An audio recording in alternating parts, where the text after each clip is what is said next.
Iginit naman ng palasyo na kaisa sila sa panawagan kontra katiwalian, sabay tiyak na pananagutin ang mga nangurakot daw sa kaba ng bayan.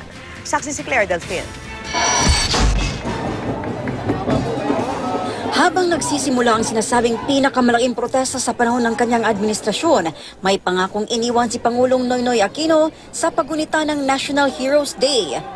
Gagawin natin ang lahat ng ating makakaya upang tukuyin at panagutin ang mga nagkonsabahan para dungisan ang dapat sanay marangal na layunin ng dating PDAF.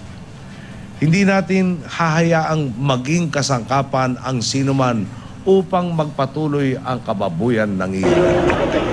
At ang sagot ng palasyo sa mga nagtipon sa Luneta laban sa pork barrel.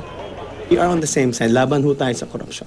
Sinalag din ng palasyo ang batikos ng mga kritiko na pinalitan lang ang pangalan ng PDAF o pork barrel na noong Biyernes ay inanunsyo ng Pangulo na ibabasura na.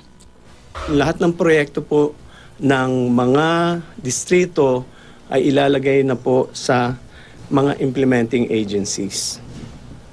So, wala na akong pangalan, so let's not make any guessing game on the name of the new PDAF. There's no such thing as a new PDAF. Sinakod din ng palasyo ang matanong kung susuriin din ba ang paggamit sa pork barrel ng mga mambabatas sa panahon ng kasalukuyang administrasyon.